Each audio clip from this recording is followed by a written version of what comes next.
China नहीं चाहता कि जो इंडिया का भी मार्केट जो है कल को कोई टेंशन हो तो इंडियन मार्केट जो है उसके हाथ से जाए, क्योंकि इस समय जो अमेरिका से जो ट्रेड वार चाइना का चल रहा है तो चाइनीज इकोनॉमी में एक स्लो डाउन होने की आशंका है, जो इंडिया और पाकिस्तान के बीच जो टेंशन चल रहा है। तो उसका रिजल्ट ये आएगा कि चाइनीज प्रोजेक्टों को खतरा होगा, चाइनीज इन्वेस्टमेंट्स पे भी अटैक हो सकते हैं। तो चाइना नहीं चाहता। बलूचिस्तान के अंदर बलोच और खैबर पख्तूनख्वा में पश्तून, ये दोनों जो है चाइनीज इन्वेस्टमेंट का विरोध कर रहे हैं और लगातार ये कह रहे हैं कि इन्वेस्टमेंट उनके हक और हुकूक को मार रहा है। तो पाकिस्तान को लेकर तो मुझे नहीं लग रहा है कि अमेरिका को बहुत खास अभी दिलचस्पी है, लेकिन निश्चित रूप से इंडिया के साथ तो उनकी एक दिलचस्पी इसलिए कि इंडिया एक बहुत बड़ा मार्केट है और ट्रेड एग्रीमेंट्स की बातचीत चल रही है और ट्रंप ने पीछे एक तरफा घोषणा भी कर दिया था कि इंडिया सारे हमारी शर्तों को मान चुका है।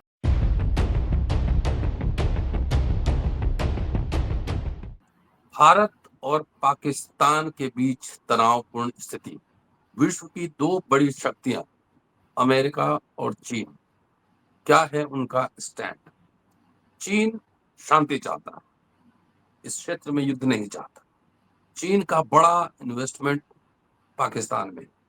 अमेरिका के उपराष्ट्रपति जेडी वेंस ने कहा है कि हम इस बीच में नहीं पड़ेंगे। इसी बीच सऊदी अरब के विदेश राज्य मंत्री अदेल अली जुबैर भारत पहुंचे। ये तमाम ऐसे मसले हैं और क्या चल रहा है, किस तरफ जा रहा है ये भारत पाकिस्तान का रिश्ता, कौन मध्यस्थता कर रहा है, क्या स्थिति होगी। कल रात की खबर आपने देखी है, पाकिस्तान के मिसाइल को रोक दिया गया, उड़ा दिया गया है और इस तरह से तनावपूर्ण स्थिति। तो इंटरनेशनल रिलेशन पर इसका क्या असर पड़ेगा, चर्चा इसी विषय पर होगी। दोस्तों, रतनलाल बोल रहा हूँ और आप देख रहे हैं अम्बेडकर नाम। वरिष्ठ पत्रकार, लेखक, पॉलिटिकल एनालिस्ट संजीव पांडे साहब पूरी तैयारी के साथ इस एपिसोड में मौजूद हैं। उनसे समझने की कोशिश करते हैं। पाकिस्तान वो गए भी हैं, वो पाकिस्तान पर लिखते रहे, पत्रकार हैं, वरिष्ठ पत्रकार हैं। तो जरा समझने की कोशिश करते हैं कि जियो पॉलिटिक्स पे क्या असर होगा। उधर ईरान भी परेशान है, तो क्या असर पड़ेगा भारत का और देशों के साथ रिश्तों पर, जियो पॉलिटिक्स पे क्या फर्क पड़ेगा, ये सब समझना बेहद ही जरूरी है। स्वागत है संजीव जी, नमस्ते। नमस्कार सर। नमस्कार जी। देखिए, जो जेडी वांस के जो कल स्टेटमेंट है फॉक्स न्यूज़ पे जो उन्होंने इंटरव्यू दिया है और इंटरव्यू में जो उन्होंने कहा है कि हमारा बिजनेस नहीं है। हालांकि हम चाहते हैं कि उस एरिया में तनाव ना हो, टेंशन कम हो, ये आपस में झगड़े को ख़त्म करें, लेकिन हम हस्तक्षेप नहीं करेंगे और ये हमारा कोई काम नहीं है।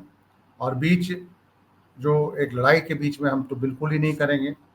और ये वांस के स्टेटमेंट के बाद थोड़ी सी सर्कल में, जियो पॉलिटिकल सर्कल में चर्चा है कि आखिर ये अमेरिकन स्टैंड में ये एक चेंज ऐसे कैसे है, क्योंकि इससे पहले जब डोनाल्ड ट्रंप ने भी जब क्वेश्चन किया गया था कि दोनों साइड से एक तनाव पैदा हो चुका है और पहलगाम का जो अटैक हुआ था उस अटैक के बाद जब डोनाल्ड ट्रंप से सवाल पूछे गए थे, तो जब सवाल पूछे गए थे तो उन्होंने कहा था कि नहीं, वो तो 1500 साल से लड़ रहे हैं, वो लड़ाई उनकी चलती रहती है। तो उन्होंने बड़ा ही कैजुअल वे में इसका आंसर दिया था और उस समय भी लग रहा था कि जो अमेरिका जो है इस मामले पे कोई खास दिलचस्पी नहीं ले रहा है।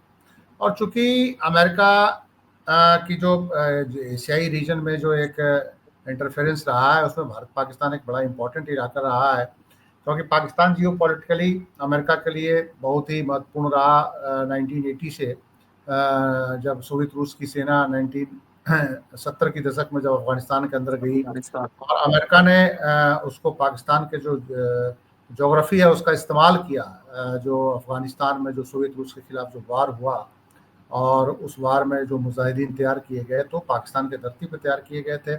और पाकिस्तान के ज्योग्राफी को अमेरिका और जो अमेरिका की इंटेलिजेंस एजेंसियों ने पाकिस्तानी इंटेलिजेंस एजेंसियों के साथ मिल के उसका एक बहुत बेहतर इस्तेमाल किया था और सोवियत रूस को अल्टीमेट वहाँ से जाना पड़ा था अफगानिस्तान की धरती से। तो 1999 तक मेरा मानना है कि अमेरिकन जो रोल था पाकिस्तान के अंदर, वो या अगर साउथ एशिया के रीजन में अगर आप बात करेंगे तो अमेरिका जो है प्रो पाकिस्तान था, ड्यू टू के उनके एक जोग्राफी वहाँ पे वो इस्तेमाल करते थे साउथ एशिया के अंदर अपना प्रेजेंस रखने के लिए। वेस्ट एशिया को भी वहाँ से वो देखते थे, यूरेशिया को भी देखते थे पाकिस्तान की धरती से। तो अब 1999 में जब कारगिल का वार हुआ तो फिर एक बार अमेरिकन दिलचस्पियाँ बढ़ी और माना ये जाता है कि बिल क्लिंटन ने इंटरफेयर किया, नवाज शरीफ और अटल बिहारी वाजपेयी से बातचीत हुई और उसके बाद कारगिल के क्षेत्र से पाकिस्तानी सेनाओं की वापसी हुई थी और बिल क्लिंटन ने एक बहुत एक्टिव रोल प्ले किया था। तो ऐसे में जब कारगिल वार के बाद जब एक बार एक बहुत ही कारगिल से भी ज़्यादा सख्त तनाव दोनों मुल्कों के बीच हो चुका है और अब कश्मीर फ्रंट ही नहीं, राजस्थान फ्रंट, मध्य प्रदेश का राजस्थान, पंजाब और गुजरात के फ्रंट पे भी पाकिस्तानी ड्रोन्स आए हैं और मतलब ये है कि एक कश्मीर के एरिया से वार निकल चुका है। वैसे में जेडी वांस जो है, जो उन्होंने जो स्टेटमेंट दिया है, उससे ये एक चर्चा का विषय है कि आखिर अमेरिका ऐसा क्यों कर रहा है। तो उसके कई कारण बताए जा रहे हैं। एक कारण ये भी बताया जा रहा है कि ट्रंप इस समय ट्रेड वार में उलझे हुए हैं और दुनिया के तमाम मुल्कों से ट्रेड वार के नेगोशिएशन में लगे हुए हैं। सेकंड, ट्रंप ने पीछे यूक्रेन और रशिया के बीच मध्यस्थता की कोशिश करी, लेकिन वो भी सिरे नहीं चढ़ा और ट्रंप ने कुल मिला के यूक्रेन पे तमाम शर्तें रखी कि ठीक है, अगर आपको सपोर्ट चाहिए तो हमने जो पहले आपको पैसे दिए हैं, बहुत ज़्यादा पैसा दे दिया है, तो उसकी कुछ वसूली भी होनी चाहिए। तो रेयर अर्थ मिनरल्स और जो उनके पास जो और इम्पोर्टेंट जो मिनरल्स हैं रेयर अर्थ मिनरल्स के अलावा, तो उसका इस्तेमाल उन्होंने करने के लिए कहा कि आप हमें दीजिए और शायद वो कोई एग्रीमेंट लगभग सीधे आने वाला है। तो आप ये कह सकते हैं कि ट्रंप जो है एक पॉलिटिकल लीडर के बजाय बिजनेस लीडर के रूप में अमेरिका के इंटरेस्ट को वॉच कर रहे हैं और वो देख रहे हैं कि कहाँ से हमें ज़्यादा इस समय बिजनेस मिलेगा, वहाँ ज़्यादा इंटरेस्ट वो ले रहे हैं। और उनको पाकिस्तान में इसलिए भी कम इंटरेस्ट मुझे जो लग रहा है, पाकिस्तान को लेकर तो उनका इंटरेस्ट पिछले टाइम में भी, जब पिछले टेन्योर में भी उनका घटता हुआ नजर आया था, जब उन्होंने साफ कहा था कि हमने पैसे बर्बाद किए पाकिस्तान को देके वार अगेंस्ट टेरर में और इन्होंने बिलियंस ऑफ डॉलर हमने दिए और इन्होंने पैसे वो खा गए और कहीं वार अगेंस्ट टेरर की लड़ाई नहीं लड़ी थी और पाकिस्तान उस समय खासा रिएक्ट भी किया था। तो पाकिस्तान को लेकर तो मुझे नहीं लग रहा है कि अमेरिका को बहुत खास अभी दिलचस्पी है, लेकिन निश्चित रूप से इंडिया के साथ तो उनकी एक दिलचस्पी इसलिए कि इंडिया एक बहुत बड़ा मार्केट है और ट्रेड एग्रीमेंट्स की बातचीत चल रही है और ट्रंप ने पीछे एक तरफा घोषणा भी कर दिया था कि इंडिया सारे हमारी शर्तों को मान चुका है। लेकिन हमें लगता है कि अभी सारी शर्तों को इंडिया माना नहीं है।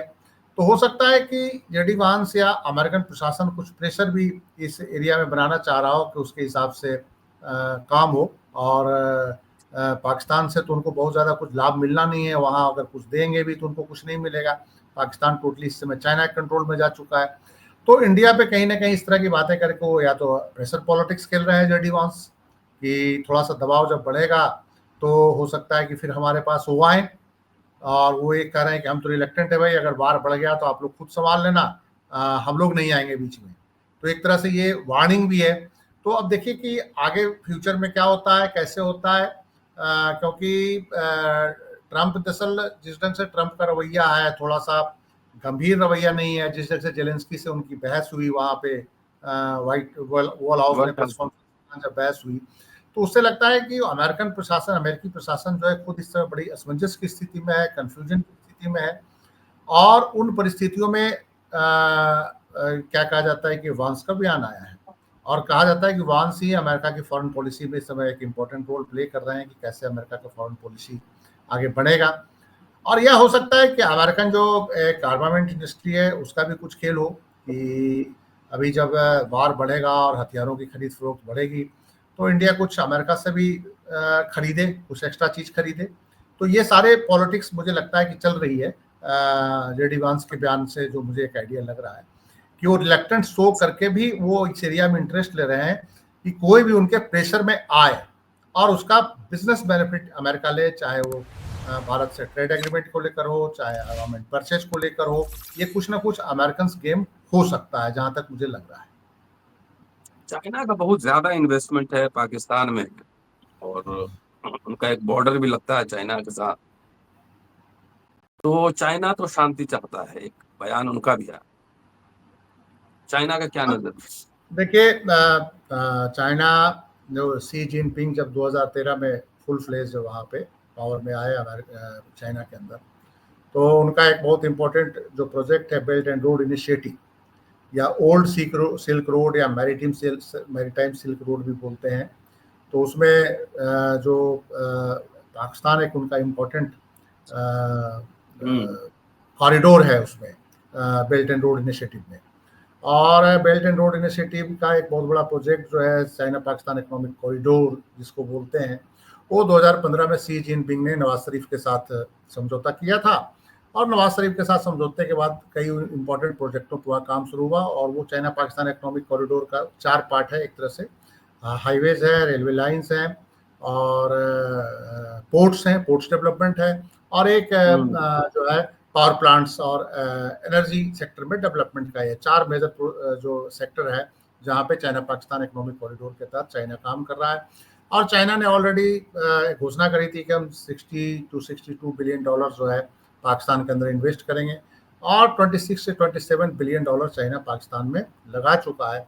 इसमें ग्वादर प्रोजेक्ट है, ग्वादर का जो पोर्ट प्रोजेक्ट है बलूचिस्तान के अंदर हाईवेज हैं बलूचिस्तान, और भी जो कोई इंपॉर्टेंट हाईवे बलूचिस्तान खैबर पख्तूनख्वा से जो चाइना को जोड़ने वाला, बलूचिस्तान पंजाब से लेकर चाइना तक जोड़ने वाला, गिलगित बल्तिस्तान और पाकिस्तानी कब्जे वाले कश्मीर से होकर जो है, तो वो सारे प्रोजेक्ट्स जो है ऑलरेडी उस पर चाइना काम कर रहा है। कई पावर प्लांट्स भी लगे हैं, पावर प्लांट्स में हाइडल प्रोजेक्ट्स भी हैं और कोल प्रोजेक्ट भी हैं, दोनों पाकिस्तान में चाइना ने लगाए हैं।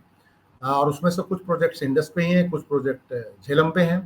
और ये प्रोजेक्ट्स को जो सबसे बड़ा जो हर्डल है पाकिस्तान के अंदर, वो है पाकिस्तान के अंदर जो सेपरेटिस्ट जो ग्रुप है, जो सेपरेटिस्ट मूवमेंट चला रहे हैं, और वो जो सेपरेटिस्ट मूवमेंट है वो बेसिकली रिलीजन के बेस पे या कास्ट के बेस पे नहीं है, वो बेसिकली नस्ल के बेस पे है। जो इम्पोर्टेंट जो ट्राइब्स है पाकिस्तान के अंदर, 2 इम्पोर्टेंट ट्राइब्स हैं, पश्तून और एक बलोच ट्राइब। तो बलूचिस्तान के अंदर बलोच और खैबर पख्तूनख्वा में पश्तून, ये दोनों जो है चाइनीज इन्वेस्टमेंट का विरोध कर रहे हैं, और लगातार ये कह रहे हैं कि इन्वेस्टमेंट उनके हक और हुकूक को मार रहा है। उनका कहना है कि हमारे एरिया के जो रिसोर्स हैं, चाहे वाटर रिसोर्स हो, चाहे वो मिनरल्स हो, चाहे वो इम्पोर्टेंट जोग्राफिकल रिसोर्स हो जिसमें पोर्ट्स हैं, समुद्र तट है, उसका चाइना इस्तेमाल करेगा, और हमारे लोग अभी गरीब के गरीब हैं। इनफैक्ट चाइना ने उस समय एक वादा किया था कि हम पाकिस्तान के अंदर जब हम इन्वेस्ट करेंगे तो हम लोकल लोगों को रोजगार देंगे, लेकिन जब प्रोजेक्ट शुरू हुआ तो उसमें ये देखा गया कि लोकल लोगों को रोजगार कम मिला, और चाइनीज इंजीनियर्स, चाइनीज टेक्नीशियंस और तो तमाम जो लोग हैं वहाँ आके बसने लगे, उनकी बस्तियाँ बसने लगी। पाकिस्तान के कब्जे वाले कश्मीर में भी चाइनीज आबादी काफ़ी संख्या में बताई जाती है। तो ये लोकल लोगों को नागवार गुजरा, एक तो हमारे रिसोर्स का इस्तेमाल हो रहा है, और हमारा जो है हमें रोजगार भी नहीं मिल रहा है। और वो इस लेवल पे टेंशन क्रिएट हो गया कि पाकिस्तान को एक स्पेशल फोर्सेज चाइनीज प्रोजेक्टों के रक्षा के लिए, चाइनीज इंजीनियर्स और चाइनीज जो टेक्नीशियंस हैं उनको प्रोटेक्ट करने के लिए स्पेशल फोर्स बनाना पड़ा, और वो लगभग 25 या 26 हज़ार उसमें जवान हैं जो चाइनीज प्रोजेक्टों के रक्षा के लिए पाकिस्तान ने बना रखा है। और वो अलग अलग जगहों पे चाइनीज प्रोजेक्ट्स को, चाइनीज इंजीनियर्स को, चाइनीज टेक्नोक्रेट्स के डिफेंस में है। और उसके बावजूद पीछे कई बार ऐसी घटनाएं हुई है पिछले 2 सालों में जिसमें चाइनीज इंजीनियर्स मारे गए, चाइनीज टेक्नीशियंस मारे गए, चाइनीज प्रोजेक्टों के आसपास बम ब्लास्ट किया अलगाववादियों ने। तो चाइना डेफिनेटली चाहता है कि हमारा एक बहुत बड़ा इन्वेस्टमेंट है, और पाकिस्तान के इंटरनल सिक्योरिटी में भी उसको एक प्रोटेक्शन मिले, और दूसरा क्योंकि उनका प्रोजेक्ट है तो प्रोजेक्ट को प्रोटेक्ट करना चाहेंगे, क्योंकि उसमें पैसा लगाया तो उससे भी इनकम भी कमाना चाहेंगे। दूसरा, उनको पता है कि अगर इंडिया और पाकिस्तान के बीच तनाव बढ़ा, और अगर टेंशन बहुत ज़्यादा बढ़ गया, तो पाकिस्तान को कई फ्रंट पे झेलना पड़ेगा। बलूच वाले फ्रंट पे भी, खैबर पख्तूनख्वा पश्तून वाले फ्रंट पे भी झेलना पड़ेगा, उनको लड़ाई करनी पड़ेगी, क्योंकि वो भी इस मौके का फायदा उठाएंगे जो इंडिया और पाकिस्तान के बीच जो टेंशन चल रहा है। तो उसका रिजल्ट ये आएगा कि चाइनीज प्रोजेक्टों को खतरा होगा, चाइनीज इन्वेस्टमेंट्स पे भी अटैक हो सकते हैं। तो चाइना नहीं चाहता है। अर्थात चाइना का एक और भी है कि चाइना पाकिस्तान के माध्यम से आगे ईरान तक अपना एक्सपेंड कर रहा है, और वो वेस्ट एशिया की तरफ जाना चाहता है। अफगानिस्तान का भी एक छोटा सा बॉर्डर चाइना से भी लगता है, लेकिन अफगानिस्तान का चूंकि बहुत बड़ा बॉर्डर खैबर पख्तूनख्वा बलूचिस्तान से लगता है, तो चाइना का ये है कि अगर पाकिस्तान में इंसर्जेंसी अगर इंटरनल आ गई, बाहर से इंडिया से उसका टेंशन हो गया, तो जो अफगानिस्तान तुर्कमेनिस्तान में जो चाइना के बेल्ट एंड रोड इनिशिएटिव जो है फ्यूचर का, जिसमें लगातार चाइना काम कर रहा है, उस पर असर पड़ेगा। अभी भी अफगानिस्तान से इंडिया का जो ट्रेड है वो ड्यू टू पाकिस्तान के कारण नहीं होता, और उसका जो इनडायरेक्ट इम्पैक्ट है कम होता है काफ़ी, अभी तो बंद ही हो गया। तो उसका इम्पैक्ट जो सीधा सीधा है चाइनीज प्रोजेक्टों पे भी पड़ा है, क्योंकि वो चाइनीज प्रोजेक्टों का ट्रैफिक जो है, जैसे हाईवेज है, तो अगर इंडिया और अफगानिस्तान के बीच वाया पाकिस्तान अगर ट्रेड बढ़ेगा तो उसका सीधा लाभ उन चाइनीज प्रोजेक्टों को होगा जो हाईवेज हैं, उससे टोल्स आएंगे, उस पर गाड़ियां ज्यादा चलेंगी, लोकल बिजनेस भी उससे बढ़ेगा। तो हाईवेज पे जब गाड़ियां ज्यादा चलेगी तो ज्यादा टोल कलेक्शन होगा और चाइना के इन्वेस्टमेंट का पैसा वापस आएगा, उसको इनकम भी होगा, प्रॉफिट्स भी होंगे। तो ये सारा चीजों को चाइना ध्यान में रखते हुए सारी चीजों को बोल रहा है कि इस एरिया में तनाव न बढ़े। हालांकि पाकिस्तान का जो टोटल का टोटल जो अभी वारफेयर है वो उसमें जो इस्तेमाल चीजें हो रही है वो चाइनीज हथियारों का इस्तेमाल हो रहा है। तो और चाइना को भी पता है कि भारत से उसका टेंशन है। दूसरा, चाइना को एक और प्रॉब्लम है, चाइना का इंडिया में बहुत भारी ट्रेड बैलेंस है, ट्रेड बैलेंस उसके पक्ष में नियर अबाउट 120 से 30 अरब डॉलर का जो एनुअल ट्रेड है उसमें 100 बिलियन डॉलर जो है चाइना अपने पक्ष में है। वो मतलब कि उसको प्रॉफिट में है, मतलब पक्ष में है, मतलब कि इंडियन इंपोर्ट जो है 100 बिलियन डॉलर का है, इंडियन एक्सपोर्ट जो चाइना में है वो 20 से 25 अरब डॉलर का है।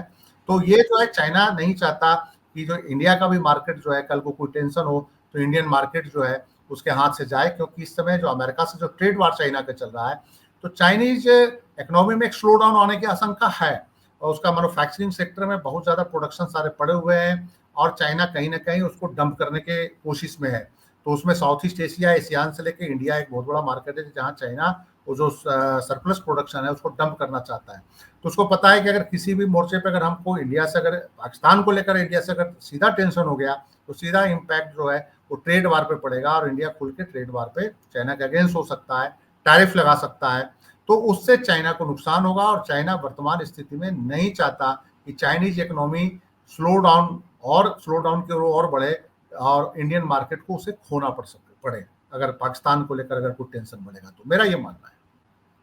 जी संजीव जी, अभी सऊदी अरब के विदेश राज्य मंत्री आए भारत और यहाँ के विदेश मंत्री हैं, उनके साथ उनकी बैठक हुई। उन्होंने लिखा है कि बहुत सकारात्मक बैठक हुई, वो शायद पाकिस्तान भी जाने वाले हैं। तो क्या ये क्या चल रहा है, मध्यस्थता की कोशिश हो रही? हाँ देखिए, दो इम्पोर्टेंट जो देशों से भारत में वार टाइम में अभी आए हैं। ईरान के विदेश मंत्री जो है अब्बास अगारची है, अब्बास अगारची, वो पहुंचे। ईरान। उनका प्लान यात्रा था और वो इंडिया के आने से पहले पाकिस्तान जाके आए थे, पाकिस्तान से फिर तेहरान लौटे और तेहरान से सीधा इंडिया आए और इंडिया में उन्होंने फॉरेन मिनिस्टर से और जहां जहां जिन लोगों से बात करनी थी करी। उससे पहले पाकिस्तान के अंदर टॉप लीडरशिप से उन्होंने बात करी थी। उनकी जो यात्रा थी वो प्लान्ड यात्रा थी। लेकिन जो सऊदी अरब के जो विदेश राज्य मंत्री हैं जुबैर, उनकी यात्रा अनप्लैंड है और वो पाकिस्तान जाने से पहले वो इंडिया आए और विदेश मंत्री से हमारे उनसे बातचीत हुई है। आज वो पाकिस्तान पहुंचने वाले हैं या पहुंच गए होंगे, आज उनकी वहां बात होगी। तो कहीं ना कहीं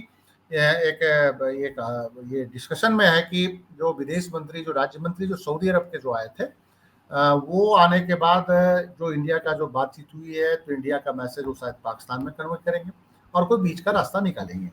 और ये जो यात्रा है ये इसलिए ज्यादा इंपॉर्टेंट माना जा रहा है सऊदी अरब के जो विदेश राज्य मंत्री है, क्योंकि सऊदी अरब का बहुत ज्यादा प्रभाव पाकिस्तान के ऊपर है, ईरान का उतना प्रभाव पाकिस्तान के ऊपर नहीं है।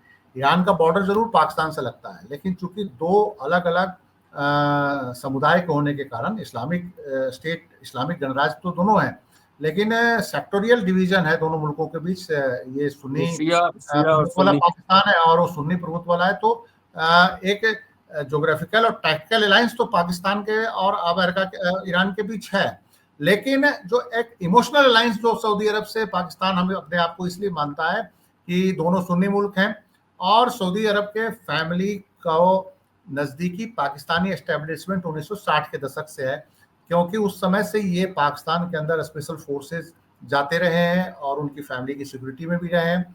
और इवन कि जब एक टेररिस्ट अटैक बहुत भयंकर हुआ था मक्का पे, तो उस समय भी पाकिस्तान के स्पेशल फोर्सेस ने ही उस एरिया को जाके खाली कराया था और उन टेररिस्टों को मारा था। तो ये मान के चलिए कि पाकिस्तान से एक उनका शुरू से कहा जाता है कि इमोशनल अटैचमेंट है, लेकिन ये भी एक सच्चाई है कि इमोशनल अटैचमेंट में थोड़ी सी कमी ये आई है कि जब से मोहम्मद बिन सलमान आए हैं, और मोहम्मद बिन सलमान जो है बहुत ज़्यादा उनके ऊपर रिलीजन से ज़्यादा वो इकोनॉमिक्स को प्रेफरेंस देते हैं।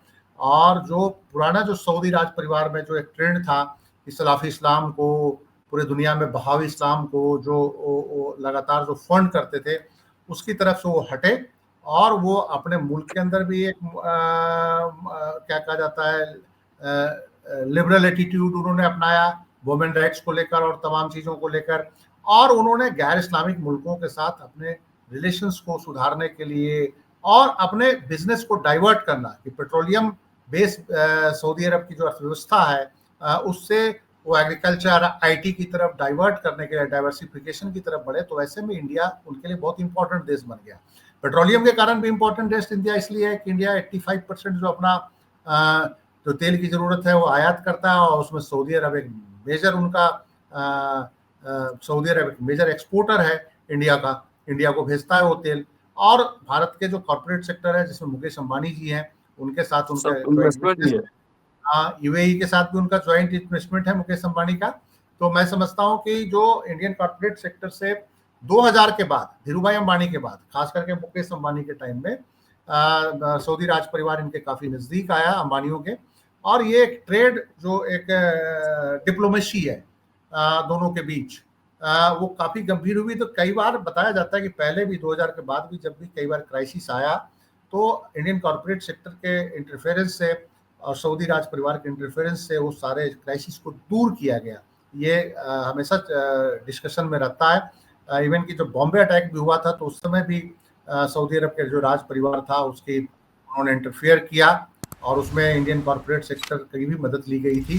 तो ये माना जाता है कि सऊदी अरब के साथ भारत के रिलेशंस बहुत सुधरे हैं। और आपको याद होगा कि जिस दिन पहलगांव में अटैक हुआ है उस दिन भी हमारे प्राइम मिनिस्टर साहब सऊदी अरब में ही थे और उनको दौरा कैंसिल करके आना पड़ा था। और सऊदी अरब के जो किंग सलमान हैं वो भी भारत आ चुके हैं और भारत के प्रति वो हमेशा करते हैं। लेकिन सऊदी अरब के एक और भी है कि सऊदी अरब का एक हैवी इन्वेस्टमेंट पाकिस्तान के अंदर है और वो है एग्रीकल्चर सेक्टर में। एग्रीकल्चर सेक्टर में उन्होंने कॉर्पोरेट फार्मिंग के लिए लैंड के बड़े बड़े चंक ले रखे हैं सऊदी अरब ने। और वो नहीं चाहता कि सऊदी अरब नहीं चाहता कि ये इंडिया का तेल मार्केट उसके हाथ से निकले। वो नहीं चाहता कि जो पाकिस्तान के अंदर जो उसके इंपॉर्टेंट इन्वेस्टमेंट है उसको कोई नुकसान हो। तो ये सारे फैक्टर्स काम कर रहे हैं। इस्लामिक वर्ल्ड भी इसमें इसलिए सीरियस है कि इंडिया एक बहुत बड़ी इकोनॉमी है, तो वो नहीं चाहता कि उसके कारण इंडियन इकोनॉमी को भी अगर कुछ होगा तो उससे सीधा उनके बिजनेस पे भी अफेक्ट पड़ता है। जो ऑयल प्रोडक्शन, जो तेल उत्पादक जो देश हैं वेस्ट एशिया के, तो उन पर भी इम्पैक्ट पड़ता है सारी चीज़ों का अगर इस जोन में, साउथ एशिया के जोन में कुछ टेंशन होगा तो मुझे लगता है कि इसलिए सऊदी अरब जो है उसमें इंटरफेयर कर रहा है। इंटरफेयर नहीं, गुड ऑफिसेज इस्तेमाल अपना कर रहा है, मध्यस्थता का बातचीत चल रही है। और ये मान के चलिए कि सऊदी अरब अगर मध्यस्थता करेगा तो एक गंभीर मध्यस्थता होगी, उसमें कोई ना कोई रिजल्ट आएगा। और देखिए आज क्या उनकी वहाँ बात होगी और उसके बाद फिर आगे क्या उसको रूप मिलेगा, ये अभी टाइम बताएगा। और ईरान लगता है ऑलरेडी कुछ अपने एफर्ट्स को इस्तेमाल कर चुका है दोनों मुल्कों के बीच। तो मुझे लगता है कि कुछ ना कुछ एक इम्पोर्टेंट रिजल्ट्स आने वाले हैं अगले कुछ दिनों में सऊदी अरब की मध्यस्थता के कारण। तालिबान और बांग्लादेश, जब पहलगाम हुआ था तो तालिबान का तो स्टेटमेंट आ गया था, तो तालिबान से तो पाकिस्तान परेशान, करीबी भारत की तरफ है तालिबान का।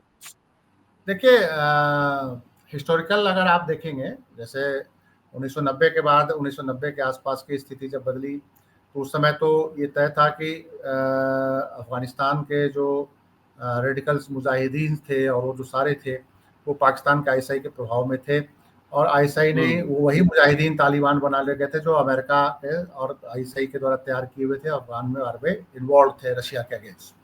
लेकिन बाद में क्या हुआ कि धीरे धीरे वो पाकिस्तान के अंदर जब आए, अमेरिका का जब अटैक हुआ पाकिस्तान के अंदर आए, लंबे समय तक रहे। लेकिन एक पाकिस्तान अफगानिस्तान के बीच हिस्टोरिकल वो है, क्या कहा जाता है, फॉल्ट है, और उस फॉल्ट लाइन को इस्लाम से इतर देखना होगा।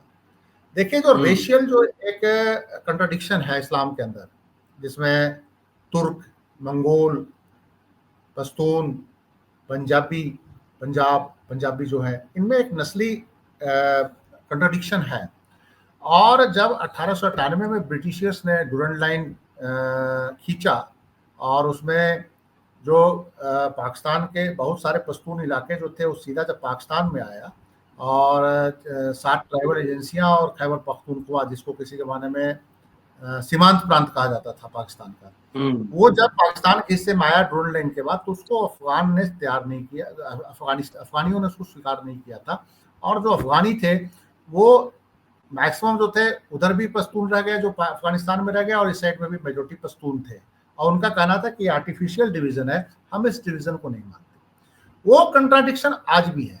पाकिस्तान ने बहुत कोशिश करी, जब 1995-96 में तालिबान अफगानिस्तान में मौजूद हुआ, तो पाकिस्तान ने, जब मुल्ला उमर का शासन था, उसामा बिन लादेन भी जब वहां बैठा हुआ था, उस समय भी पाकिस्तान ने प्रेशर डाला तालिबान पे कि आप डुरंड लाइन को ऑफिशियली एक्सेप्ट करो, और मुल्ला उमर ने मना कर दिया था। मतलब आईएसआई के बड़े ऑफिसर्स गए वहां पे, और आर्मी के भी बहुत ऑफिसर्स गए कंधार, मुल्ला उमर को बार बार कन्विंस करते रहे कि एक बार ऑफिशियली आप इस को मान लो कि ये डोन लाइन ऑफिशियली भारत पाकिस्तान अफगानिस्तान और पाकिस्तान के बीच एक ऑफिशियल सीमा लाइन है। तो उन्होंने मना कर दिया कि हम नहीं मानते इसको। अब भी इनका प्रेशर था, जब अमेरिका के जाने के बाद तालिबान आ गया ऑफिशियली शासन में, तो पाकिस्तान के आईएसआई के जो ऑफिसर्स वहाँ गए थे, फैज साहब गए थे, जो फैज अहमद थे, या पता नहीं क्या नाम था उनका, जो आईएसआई के थे, तो वो और पाकिस्तान के आर्मी की तरफ से लगातार प्रेशर जा रहा था तालिबान के लीडरशिप को कि आप कम से कम ऑफिशियली इसको अनाउंस करो कि जो डुरंड लाइन है इसको हम मानते हैं, ऑफिशियली मान लिया, और इसको, तो उन्होंने मना कर दिया, कहा ये ऑफिशियली हम नहीं देंगे। इस बीच पाकिस्तान ने क्या किया कि फेंसिंग शुरू कर दी इस बॉर्डर पे, और जब बॉर्डर पे फेंसिंग होने लगी तो अफगान फौजियों ने विरोध किया, जो तालिबान के ही अब फौजी हैं वहां पे। पुराने फौज तो चली गई, तो अफगान की गवर्नमेंट की जो फौज थी, तो तालिबान के जितने कमांडर थे जो बॉर्डर पे थे, और वहां का जो इवन डिफेंस मिनिस्टर, मैं आपको बता दूं कि उनका डिफेंस मिनिस्टर बड़ा दिलचस्प आदमी है। उनका डिफेंस मिनिस्टर मुल्ला मोहम्मद याकूब है, और मुल्ला मोहम्मद याकूब जो है मुल्ला उमर का बेटा है, जो तालिबान का जो सबसे बड़ा लीडर हुआ है। और उसने सीधा बोला कि नो, कहता है कि हम ये फेंसिंग नहीं होने देंगे, और कहा कि फेंसिंग इसलिए नहीं होने देंगे कि हमारे आधे पश्तून जो हमारे एरिया में हैं, उनकी रिश्तेदारियां उस साइड में हैं, और उसको अगर आप पासपोर्ट डेली देखोगे, उसको डेली वीजा की डिमांड करोगे, तो वो नहीं होगा। हम लोग जैसे नेचुरली पिछले 100 साल से आते जाते रहे हैं, बिना पासपोर्ट, बिना उसके क्या कहा जाता है वीजा के, हम वैसे ही आएंगे जाएंगे। 4-5 बार फायरिंग हो चुकी है वहां पे, और कुछ पाकिस्तानी सैनिक भी उसमें मारे गए, कुछ अफगान तालिबान के भी लोग मारे गए।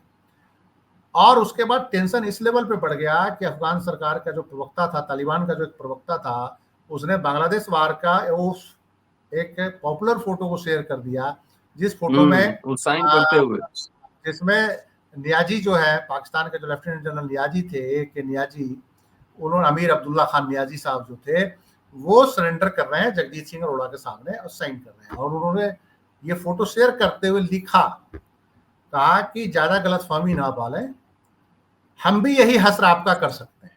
वो नीचे तालिबान के प्रवक्ता ने लिख दिया। तो बहुत ज्यादा बिटरनेस है तालिबान गवर्नमेंट के बीच और पाक गवर्नमेंट के बीच। तो ये मान के चलिए आपकी, ये भी एक असीम मुनीर जो है, उनके दिमाग में एक बहुत बड़ा एक प्रॉब्लम आया हुआ है कि पश्तून जो राष्ट्रवाद है वो खैबर पख्तूनख्वा में भी कहीं ना कहीं उछल रहा है। तभी उन्होंने जो भाषण दिया, तो भाषण देने का मतलब ये नहीं था कि भारत और पाकिस्तान हिंदू राष्ट्र, हिंदू मुसलमान, वो इस भाषण के साथ साथ जो सेक्टोरियल जो डिवीजन पाकिस्तान के अंदर है, या नस्ली डिवीजन जो है, सिया सुन्नी का डिवीजन हो गया सेक्टोरियल, नस्ली डिवीजन पश्तून हो गए, बलूच हो गए और पंजाबी हो गए, नस्ली डिवीजन है इनके बीच। तो उनको वो इस्लाम के एक सूत्र में पिरोना चाह रहे हैं, लगातार इस तरह की बात को याद दिला के कि देखिए हमने एक अलग राष्ट्र बनाया, हिंदुओं से लड़के अलग राष्ट्र बनाया, और ये राष्ट्र को आगे नेक्स्ट जनरेशन तक लेके जाना है। तो देखिए इस राष्ट्र को तो पश्तूनों ने शुरू से स्वीकार नहीं किया, बलोचियों ने कभी नहीं स्वीकार किया। बलोचियों के जितने रियासतें थी उन्होंने विरोध किया, लेकिन अंत में खान ऑफ कलात जो थे उनको जबरदस्ती उन्होंने साइन करवाया। जैसे वो इंडिया पे आरोप लगाते हैं कि हम लोगों ने महाराजा हरि सिंह से साइन करवा लिया, सेम स्थिति बलूचिस्तान में था कि बलूच जितने भी जागीरदार ट्राइब थे और जिनकी रियासतें थी, वो पाकिस्तान से के अंदर जाने के लिए और उनके उस पर साइन करने के लिए तैयार नहीं थे, पाकिस्तान के अंडर में जाने के लिए। तो एक ये जो सारी चीजें चल रही है, उससे असीम मुनीर किसी ढंग से निपटना चाह रहे हैं कि इस फ्रंट पे उनको इंटरनल बहुत ज्यादा चैलेंज रहा है। चलिए, बहुत बहुत शुक्रिया संजीव जी, बहुत ही नॉलेजेबल इंफॉर्मेशन के लिए। और दोस्तों, ये समझिए जियो पॉलिटिक्स क्या होगा, बहुत तथ्यपरक बात कही उन्होंने, संजीव जी ने। पूरा वीडियो सुनिए, शेयर करते रहिए। शुक्रिया, नमस्कार।